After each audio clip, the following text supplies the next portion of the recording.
Bonsoir. Donc nous continuons ce soir avec l'Assemblée, la commission Assemblée constituante. Donc vous allez nous Commission Constitution. Co- commission Constitution. Ah ouais, donc ça y est, elle est déjà écrite en fait. Non, du tout. En fait, c'est une commission qui rassemble toutes les initiatives qui traitent, enfin qui tournent autour de la Constitution. D'accord. Et dedans, il y a plusieurs initiatives en fait, Mhm. qui sont un peu fédérées, qui étaient au départ assez éparses et qui se sont fédérées au final. Donc, on a une première initiative qui est donc l'écriture, enfin les cahiers de doléances et exigences, Mhm. qui tournent un peu partout en France actuellement et qui recueillent les doléances, témoignages, revendications des gens. Alors, il y a plus combien on va lister un peu les différentes initiatives. Il y en a trois. Il y a trois. Donc Ouais. les cahiers de doléances. Et exigences. Oui. Ensuite, il y a les citoyens constituants, qui est une association en fait qui existait déjà avant, donc qui existe depuis assez longtemps, D'accord. qui s'occupe de former les citoyens et les citoyennes à l'exercice de rédaction d'une constitution. D'accord. Et puis après, il y a donc l'initiative que nous on a Ça lancée. ressemble un peu aux ateliers constituants. C'est ça. C'est la même chose. C'est eux qui font ça. Ah d'accord, ok, d'accord. Des ateliers constituants. D'accord. Et après, la dernière initiative, du coup, qui est aussi née de Nuit debout, c'est l'organisation de l'Assemblée constituante, D'accord. dont on fait partie, du coup. D'accord. Et donc, c'est vous qui avez eu la démarche d'essayer de réunir toutes ces initiatives ensemble ou ça s'est trouvé assez évident à force de discuter? Non, en fait, à force justement d'avoir vu qu'on faisait la même chose, que ça se regroupait, on est venu à se dire que c'est plus intelligent de concentrer nos actions, de le faire ensemble, de savoir se partager le boulot et de finalement arriver au même objectif, puisqu'on a tous le même objectif qui est finalement réécrire la Constitution et de façon citoyenne, c'est-à-dire délibérative et directe. D'accord. Et donc, alors, est-ce que vous êtes des experts, hein? Est-ce qu'il y a des juristes? Est-ce qu'il y a des avocats? Est-ce que en dessous de bac plus 4, il ne faut même pas pointer son nez? Alors comment ça se passe? Non, alors en fait, dans la commission en elle-même, il y a de tout.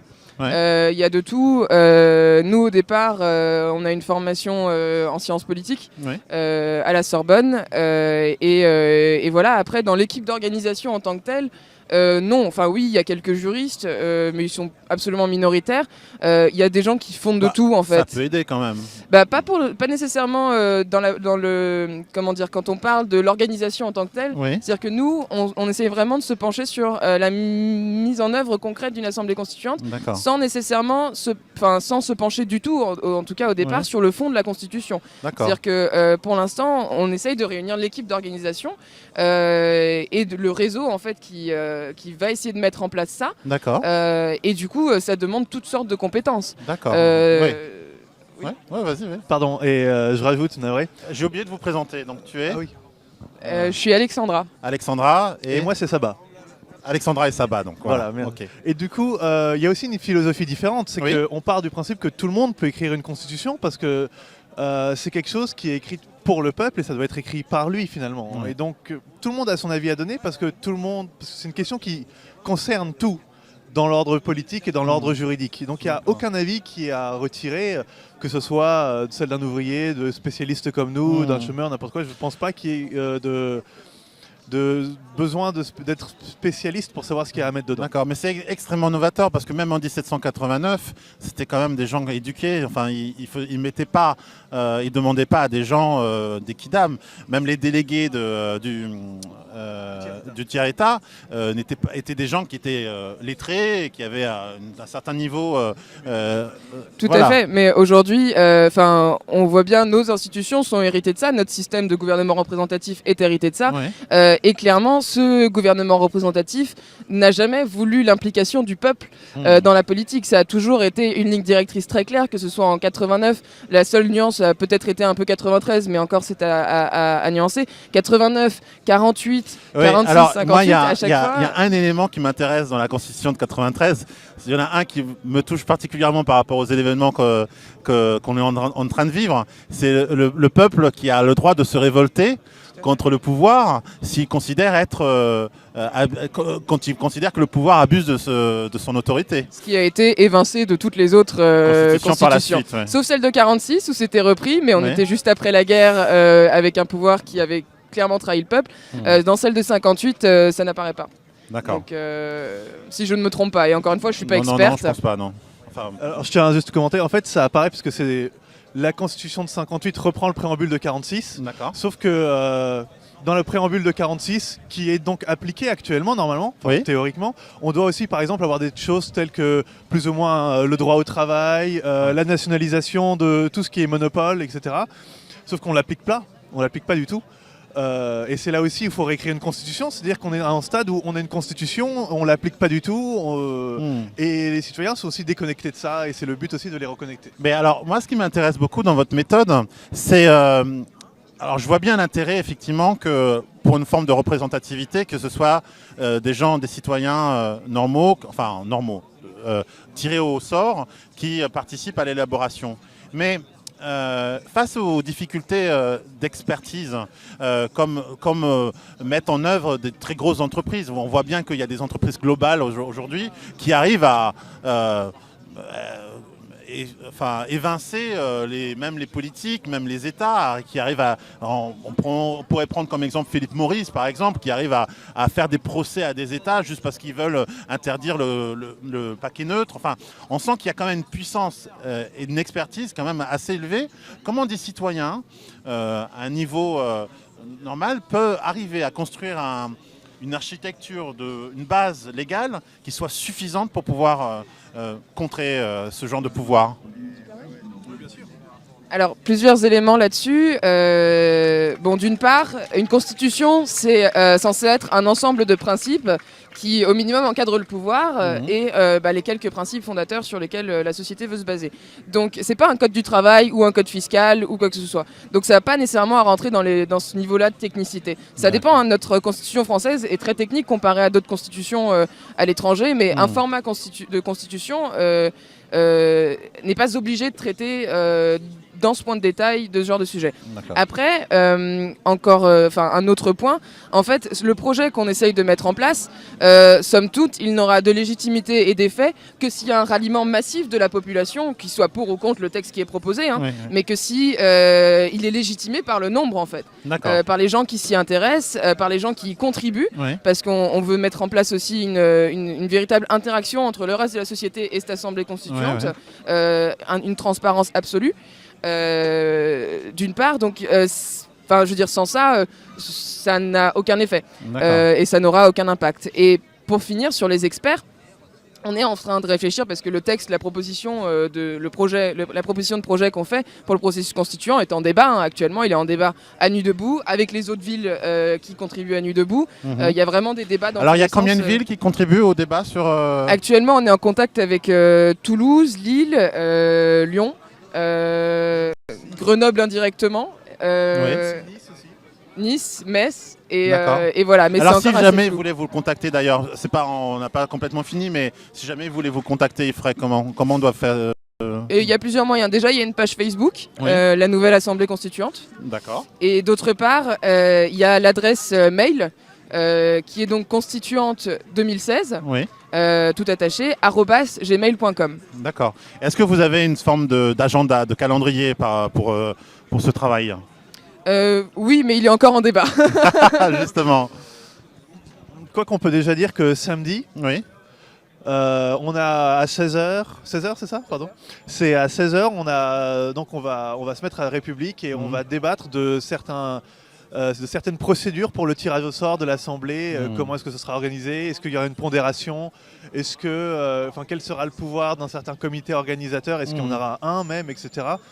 Et tout ça, n'importe qui pourra y participer, donner son avis et enrichir ce qu'on a déjà pensé. Mais même le tirage au sort, ça peut être une question qui peut devenir assez vite technique. Et alors moi, j'ai une grande question. Alors, bon, j'aime beaucoup Étienne Chouard. J'ai eu la chance de le croiser il y a un certain temps. Juste avant qu'il ait des propos un peu malheureux. Il n'empêche que voilà, je suis au courant de sa volonté de pousser le tirage au sort en faisant évidemment référence à la démocratie grecque. Maintenant, si une entreprise, prenant Monsanto, dans une démarche citoyenne et de volonté inclusive de travailler avec l'ensemble de la population, dit toute personne faisant partie de la constituante trouvera un travail chez nous pour bien représenter l'implication citoyenne que nous avons dans la société. Comment ça se passe? Je veux dire, en termes de pression, de pouvoir, comment ça se passe? Enfin, comment vous réglez ce genre de choses? Alors, un premier point très pragmatique. Si Monsanto commence à penser qu'il y a quelque intérêt à Monsanto, venir... un autre. Hein, Monsanto ou un autre commence à ça peut être penser Bolloré, qu'il y a quelque intérêt que ce soit à venir lobbyer cette assemblée, c'est que le projet sera une réussite parce que ça voudra dire qu'il sera assez global. Ok. Maintenant, les mécanismes pour essayer d'empêcher ce genre de démarche de lobby, déjà, c'est la complète transparence, encore une fois, des débats. Oui. Et donc des gens tirés au sort. Et surtout, c'est encore une fois un débat, hein, mais nous on a pensé par exemple à quelques mesures préventives du type les personnes s'engagent officiellement à ne pas ensuite poursuivre de mandat, etc. Les personnes aussi s'engagent... Enfin, il y aurait toute une charte de la personne tirée au sort, mais encore une fois... Ils peuvent faire partie de l'Assemblée citoyenne interne à Monsanto. Oui, tout à fait, mais encore une fois, je veux dire... Je cherche... Non, mais vous avez raison. C'est-à-dire qu'on a envie qu'il y ait une interactivité avec le reste de la population, et à un moment donné, 1000 personnes, parce que c'est l'idée, on voudrait que ce soit un grand nombre pour qu'il y ait des vrais points de vue contradictoires. Donc au sein de cette ça se fera à assemblée. Versailles, a priori, parce que c'est le seul endroit où on peut recevoir une assemblée non, il y a aussi le grand amphi de la Sorbonne. Mais Ah oui, c'est vrai. donc, il n'est pas très confortable. À voir. C'est des détails logistiques qui peuvent être réglés assez facilement, je pense. Non, je vous attends. Non, donc ce que je disais, c'est que dans le processus d'interactivité, on veut aussi que les personnes puissent contribuer vraiment et aussi donner leurs avis aux constituants, et c'est sur ça qu'ils se baseront. Après, il y a aussi la base que constitueront les cahiers de doléances et exigences, les débats qui auront eu lieu avant. Enfin, il y aura toutes ces choses-là à prendre en compte qui pèseront un petit peu quand même sur les décisions des constituants et les votes assez réguliers sur leur travail en fait. D'accord. Après, encore une fois, s'il n'y a pas assez de monde justement pour contrôler le travail de la constituante, ça veut dire que le projet n'a pas de légitimité en soi. Ça veut dire que le texte qu'ils proposeront au final n'aura pas de légitimité. Donc en soi aucun pouvoir. Bon, on peut partir d'un point de vue positif et avec une option positive quand même. C'est justement le fait qu'il ait beaucoup de succès, mais qu'il ait tellement de succès qu'il attire les appétits. Donc c'est vraiment la question que je pose au fond. Hein, c'est ces appétits, ce pouvoir que vous essayez en fait à travers justement cette constituante de contourner ou en tout cas de rééquilibrer. Au sens de Montesquieu, vraiment de dire l'équilibre des pouvoirs. Comment ça s'opère Est-ce que vous allez, par exemple, vous pensiez dire pas de mandat pour un constituant, par exemple, il y avait cette idée-là.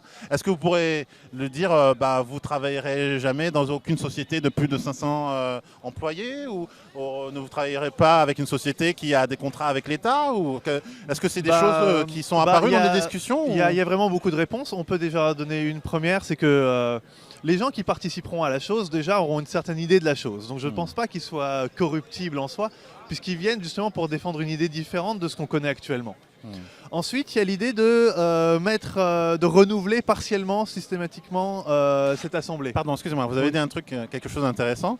Ils sont motivés a priori de participer à la constituante. Oui. Ça veut dire que le quorum que vous allez mettre en place est une forme déjà de sélection, c'est ça? C'est-à-dire que les gens vont proposer leur candidature pour être tiré au sort. Une personne qui se propose, c'est que sans doute il est conscient de tous les enjeux qu'il y a derrière, du temps qu'il faut à s'investir et aussi des potentielles corruptions qu'il peut y avoir derrière, puisqu'il est sans doute au courant de ce qui se passe actuellement déjà beaucoup dans nos assemblées à nous. Oui, voilà, Bruxelles, Assemblée nationale, Sénat, machin. Bon, tout. Donc les gens qui viennent se proposer, rien que se proposer pour le tirage au sort, c'est des gens qui veulent déjà remédier à tous les problèmes qu'il y a actuellement. Donc je ne pense pas qu'ils recommettront les erreurs que commettent actuellement les représentants. Alors, est-ce que ça va... Comment les cahiers de doléances et d'exigences vont rentrer dans ce travail-là? Alors, il y a plusieurs idées. D'abord, on pourrait faire déjà des espèces d'assemblées locales, des espèces de comités locaux, un peu comme des nuits debout, qui voteront des propositions qu'on fera remonter à l'Assemblée. On pourra mettre aussi en œuvre une plateforme internet dans laquelle on pourra débattre de tout ça et exprimer nos revendications et doléances. Puis les cahiers de doléances ont eux-mêmes décidé de commencer à trier les doléances et on remettra les doléances triées à l'Assemblée. Tu as peut-être un commentaire à ajouter? Oui, non, globalement c'est ça, mais pour revenir à l'histoire des lobbies, effectivement c'est vraiment un débat et il y a eu la proposition par exemple de renouveler partiellement l'Assemblée régulièrement ou une partie de l'Assemblée. Tous les combien de temps? Tous les 3 mois, on renouvelle 100 personnes, enfin quelque chose comme ça. Il y a énormément de mécanismes possibles pour lutter contre la corruption, le lobby, etc. C'est évidemment aucun mécanisme qu'emploient nos assemblées actuellement parce qu'elles n'y ont pas intérêt. Mais il y en a et c'est... il faut débattre sur lesquels on utilise, mais ils sont présents et la corruption n'est pas une fatalité. Enfin, oui, bien sûr. Bien sûr. Ben, effectivement, c'est très intéressant toute cette démarche. Là, donc, c'est vraiment la procédure que vous êtes en train de mettre en œuvre, donc un peu le cadre de fonctionnement de cette élaboration de constituante. Vous sentez la chose, enfin le projet final à aboutir à quelle date? A priori en 2016, puisque le projet s'appelle Constituante 2016. Oui, non, 2016 c'est la date de naissance, c'est pas forcément la date de fin. Après, comment dire, de façon réaliste, si on devait donner un ordre de grandeur actuellement, je pense que rien que l'établissement d'un processus constituant qui fasse à peu près consensus peut durer jusqu'à 1 ou 2 mois. Partant de là, il faudra considérer peut-être 1 ou 2 mois encore une fois pour que les gens s'inscrivent au tirage au sort, si tant est que c'est la procédure qui a été acceptée. Nous en tout cas c'est la procédure qu'on va proposer et défendre. 1 ou 2 mois voilà, de sensibilisation, de communication globale pour que les gens s'inscrivent au tirage au sort. Et après, une fois cela fait, la rédaction d'une constitution, ça peut durer énormément de temps. Nous, on se dit qu'il faudrait mettre une limite de temps. Alors, on a proposé 1 an. Encore une fois, c'est à débattre, hein, mais on a proposé 1 an. Pourquoi? Parce que, histoire de ne pas s'embourber dans un truc qui n'aura jamais de fin et surtout, histoire qu'ils continuent à avoir la visibilité qui permettra la transparence nécessaire au contrôle de leurs idées. Alors, je pense du coup à la Tunisie. La Tunisie s'est engagée aussi dans une refonte de leur constitution et ils sont arrivés à la fin à un certain nombre de points qui étaient problématiques. Donc ils ont fait du coup appel à un jury, une assemblée, je crois qu'il y avait un groupe de 5 ou une dizaine d'experts qui étaient là pour trancher sur un certain nombre de problèmes. Est-ce qu'il y a un jury ou une assemblée ou un groupe de grands experts, de grands juges, de grandes personnalités qui seront là pour dire, bon voilà, il y a 2 visions de la société, on va trancher dans ce sens-là ou on va trancher dans ce sens-là? Alors moi je ne pense pas que des juristes ou des spécialistes aient à trancher, puisque le but c'est de faire la chose démocratiquement. Donc d'une part je pense que ce qui se passera c'est que si l'Assemblée commence à rédiger un texte et que ce soit complètement transparent, donc chaque personne verra l'évolution du texte. Tout le monde pourra voir s'il y a des contradictions à un certain moment et signaler la contradiction à l'Assemblée. À côté de ça, on s'est dit que oui, c'est ce qui s'est passé en Islande, comme le notait Alexandra. À côté de ça, on a aussi pensé, mais c'est aussi quelque chose à toujours débattre, parce que pour l'instant rien n'est fixé, de mettre en œuvre une plateforme internet ou un cahier dans lequel serait recensé n'importe quelle personne qui se considère expert, donc on ne demande pas de diplôme de quoi que ce soit, mais juste se considère expert dans un domaine, de se présenter, de proposer son service à l'Assemblée et que l'Assemblée décide de consulter une de ces personnes-là si elle a besoin de l'avis d'un expert, etc. Sur un sujet précis. Tu veux peut-être préciser quelque chose? Non. D'accord, merci beaucoup en tout cas. Longue vie à votre constituante. C'est un beau projet. J'espère qu'il aura plus d'avenir que la constitution islandaise, qui est restée un peu dans les cartons, justement à cause du blocage des politiques. Donc ça peut être aussi un souci. Après, bon, il y a dans d'autres